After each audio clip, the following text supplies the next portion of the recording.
welcome to Nessa's Nook. Today I'm going to go ahead and steam can some grapes that were given to me over from my sister over at City Girl Homestead. I've been debating to try to figure if I should eat it. Should I freeze dry it? My freeze dryer is still not working. So I'm going to go ahead and take these grapes and I'll put you down and so you can see what I'm doing. I have water already in the pan up to this line. Okay. I actually have the stove kind of like on low. And I washed my grapes. I'm going to have green and red grapes together. And then what you just do is you set that on there. It takes about 45 minutes to get these down. But there's this little hose clamp thing, okay? Let me get that on there properly.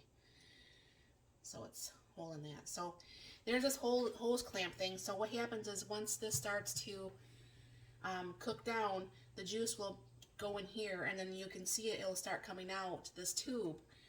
But it won't come out because it's pressed, okay? So the thing is, what I do is I grab a chair. I have the small stools, and I grab a chair, and because this is really, really hot, and the jars are really hot, and I prefer not to burn myself. So what I do is I will pour this down when it's on the little chair. Once about 45 minutes hits, I'll bring it back once that all happens. Meanwhile, I'll go ahead and just let that be, and I'll turn up the heat to about medium. And hopefully, I'm hoping with any luck, this will be maybe at least, I'm hoping 2 quarts, 3 quarts minimum, maybe 4 even, of some grape juice. Now, I did do some last year, and I think I did it wrong, but I can't taste it, so I don't want to get rid of it. But I don't know for sure if I did it right, and then hopefully this year I'm doing it right. I've watched a few more videos, so hopefully I can learn something. But, you know, when it comes to all this stuff and things are being given to you or you're able to harvest it yourself, every bit does make a big difference in your pantry. So I will bring you back once it starts to cool down or starts to cook down some so you can see what the process is, and I'll bring you back. Alright, as you can see, this is cooked down quite a bit. It's still not done, but I did take my little hamburger masher and I did mash down some of that. And I'll bring you down here. Hopefully you can see. I think so. So what I'm going to do is I have 3 quarts down here. And I just have my stool. And you just like let loose on this.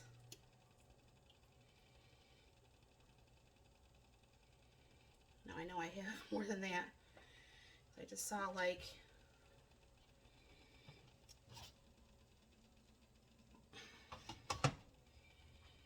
this is like pretty much half full. I guess I'll let that go for a little bit longer. I'll bring it back. Okay, I just tilted that a little bit. You can see the juice come right out.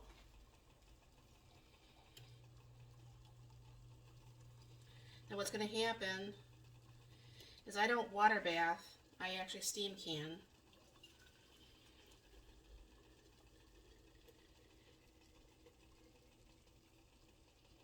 And I will steam can these once all of them are done.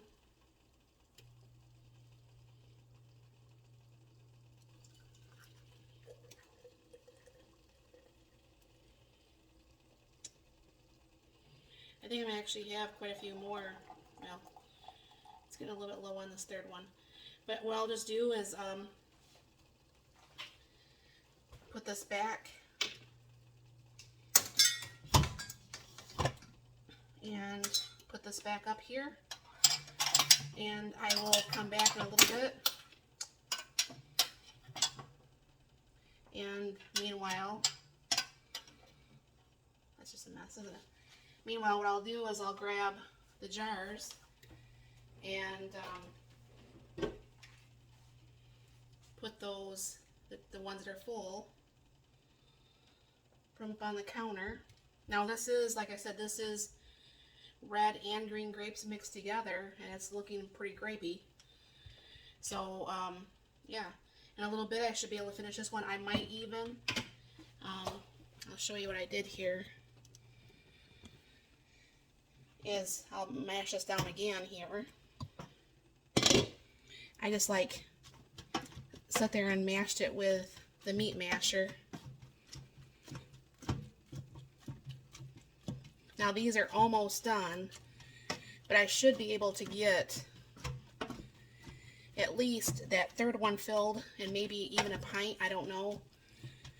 But there's still a lot of water left below because I keep checking that too. And we will see how much we end up with. I'll bring it back. Alright, I ended up with 3 full quarts, and this is what it looks like. And I will go ahead and put that out in my compost bin when it cools. And I'll go ahead and get this put in my steam canner and get that shelf stable. So thank you very much for stopping by. You have a very blessed and wonderful day.